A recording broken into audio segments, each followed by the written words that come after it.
So today, we're going to do something a little different. We're going to tell the life story of one of the body's most dynamic organs, the breast. We'll follow its complete biological journey, from its very first blueprint all the way to its final, mature form. Let's dive in. We tend to think of our organs as pretty static, right?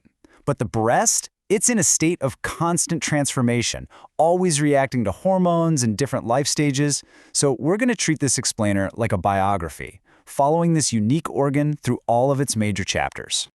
All right, so where does this story even begin?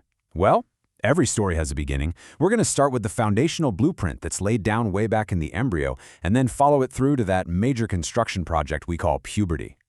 It all kicks off with something called the milk streak. Now, this is basically the embryological path where all breast tissue starts to form.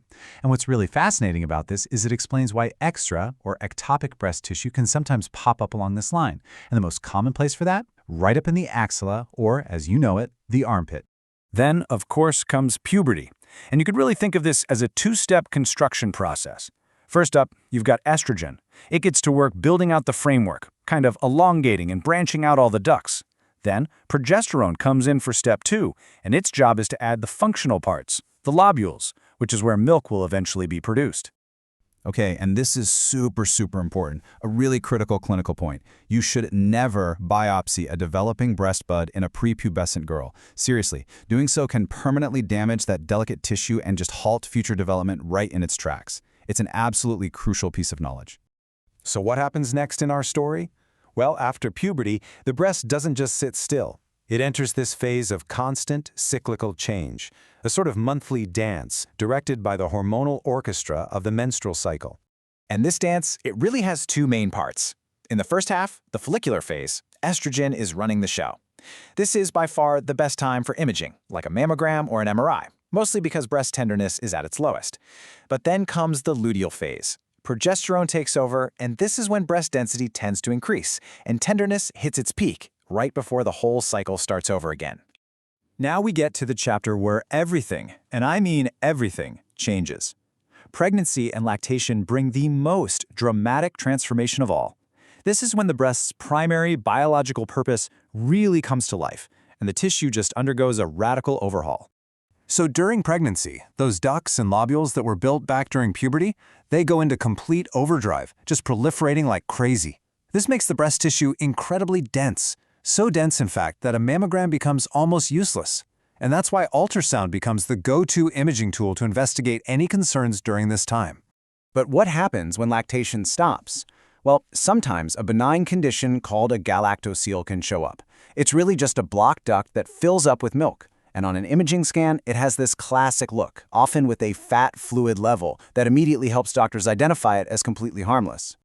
Another totally benign growth that can pop up is a lactating adenoma. Think of it like a fibroadenoma that's been put on steroids by all those pregnancy hormones. The good news is, these almost always shrink back down very quickly once lactation ends.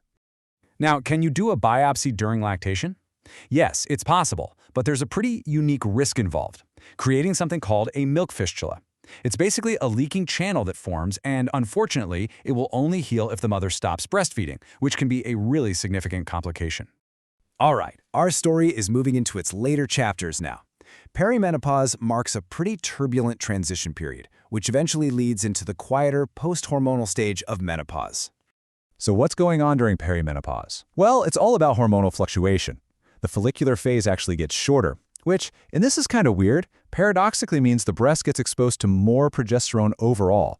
And this can lead to a real peak in symptoms like breast pain, fibrocystic changes, and the formation of more cysts. After that transition, we finally reach menopause, which the source material cheekily calls the floppy stage. And what this means is that the functional lobules, which are no longer really needed, they begin to shrink away and involute. The ducts, however, they can stick around and sometimes even widen over time. And this change in hormones, you can actually see it on a mammogram. Remember, those fibroadenomas? They love estrogen.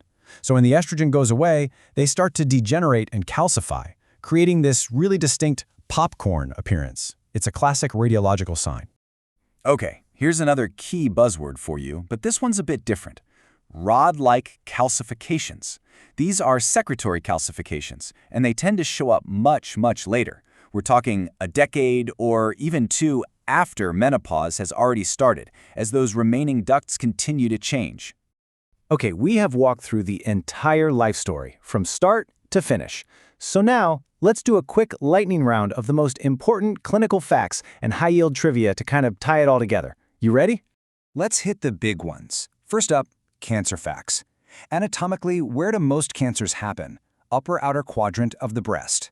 Biologically, where do they start? Most often in the TDLU, the terminal duct lobular unit.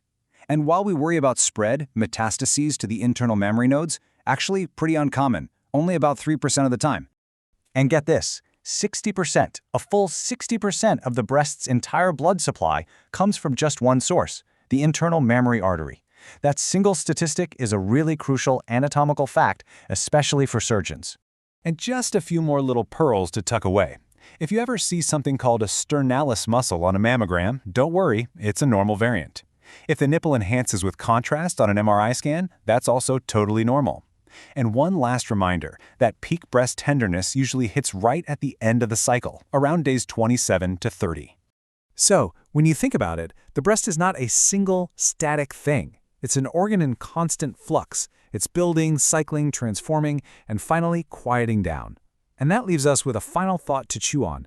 How does knowing this dynamic life story, this whole biography, reshape our approach to lifelong breast health?